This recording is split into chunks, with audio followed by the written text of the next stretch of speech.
Environ un tiers du budget de l'Union européenne est consacré à la politique régionale. L'objectif, réduire les disparités de revenus, de ressources et d'opportunités entre les pays membres. Une grande partie des fonds de cohésion sert à financer des projets dans les régions les plus pauvres d'Europe. The Global Conversation vous emmène à Bruxelles, à la rencontre de Corina Crețu, commissaire européenne à la politique régionale.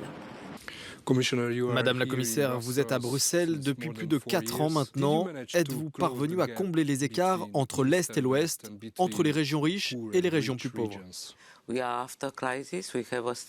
D'après une de nos études, de nombreuses régions ont très bien réussi à revenir vers la croissance et vers l'emploi, tandis que certains pays sont encore bloqués dans la crise. C'est important de souligner que nous en sommes à la 9e année consécutive de croissance économique en Europe, et c'est positif. Mais en même temps, nous avons de nouveaux défis à relever. Il faut aussi gérer la crise migratoire, également les problèmes liés au terrorisme et à la défense. Des sujets qui ne concernaient pas l'UE auparavant. Nous devons donc prendre en compte toute cette situation et faire tout notre possible pour combler les lacunes. Après le Brexit, nous aurons moins d'argent à distribuer, notamment pour les fonds de cohésion. Quels conseils pourriez-vous donner aux dirigeants régionaux? Quel type de projet devraient-ils proposer afin d'obtenir des fonds européens?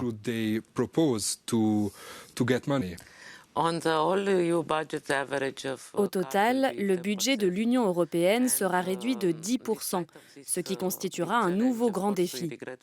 Nous regrettons beaucoup le départ du Royaume-Uni, mais nous devons respecter la volonté des citoyens britanniques. Malgré ces difficultés, nous avons réussi à élaborer la plus grande enveloppe jamais proposée en termes de politique de cohésion, soit 373 milliards d'euros. Nous proposons aux États membres et aux régions de se concentrer sur les secteurs clés, comme l'innovation et l'efficacité énergétique pour les petites et moyennes entreprises. C'est ce qui fait la force de l'ensemble de l'économie européenne actuellement.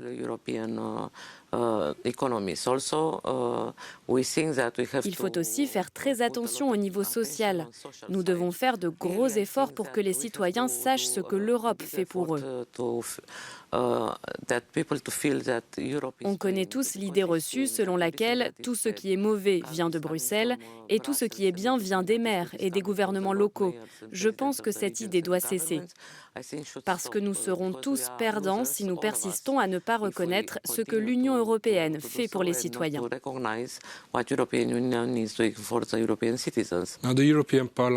Le Parlement européen a approuvé une proposition visant à lier les paiements européens aux normes de l'état de droit. Qu'est-ce que cela va entraîner comme changement? Et selon vous, y a-t-il un risque que des personnes soient privées de fonds européens en raison d'erreurs commises par des hommes politiques? Pour être honnête, je ne comprends pas vraiment pourquoi certains États membres considèrent cette proposition comme une ennemie. Car tout le monde assure n'avoir aucune tolérance pour la fraude et la corruption. Et justement, cette mesure vise à protéger l'argent des contribuables européens. Par exemple, lorsque l'Office européen de lutte antifraude est sollicité sur une affaire, nous suspendons immédiatement les fonds jusqu'à la résolution de cette affaire. Il faut se mettre à la place des gens. On ne peut pas voir l'Union européenne comme un distributeur d'argent ou un guichet de banque.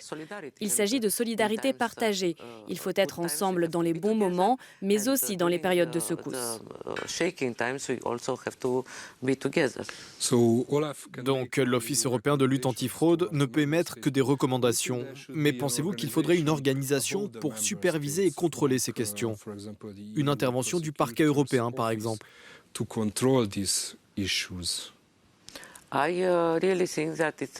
Je pense vraiment que c'est un pas en avant.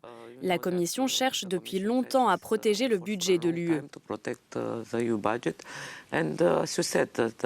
La création d'un bureau du procureur européen d'ici à 2020 va dans ce sens et marque le début d'une nouvelle ère en termes de lutte contre la fraude. Il y aura désormais un nouvel organisme qui sera chargé de contrôler la manière dont l'argent est dépensé. Nous travaillons en étroite collaboration avec les États membres et les auditeurs de la Commission. Je pense vraiment que cette nouvelle institution renforcera notre capacité à lutter contre la fraude des fonds européens et à protéger l'argent des contribuables.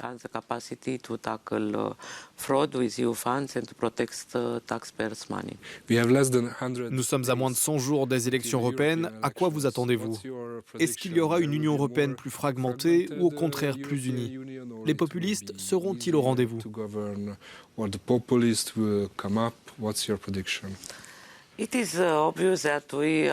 Il est évident que nous sommes dans une phase émergente pour les mouvements anti-européens et populistes.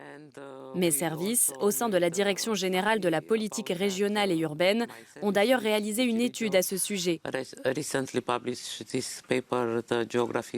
Elle est baptisée La géographie du mécontentement européen. Cette analyse montre que le vote anti-européen est motivé par une combinaison de facteurs. Le déclin économique et industriel, le faible niveau d'éducation, ce qui est essentiel, et enfin le chômage. À mon avis, les élections représentent le test le plus important de ces dernières années pour l'Europe. Il ne s'agit pas d'idéologie politique, mais de pro- et d'anti-européens. Tous les deux, vous aujourd'hui journaliste et moi aujourd'hui commissaire, nous nous trouvions de l'autre côté du rideau de fer il y a 30 ans.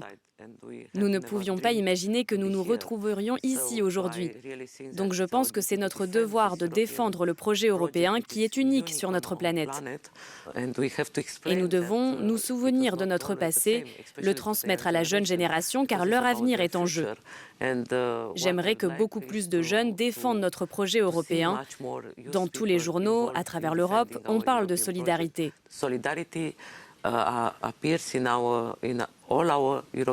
Mais dans la pratique, j'en suis navrée, mais les États membres sont devenus plus égoïstes que jamais.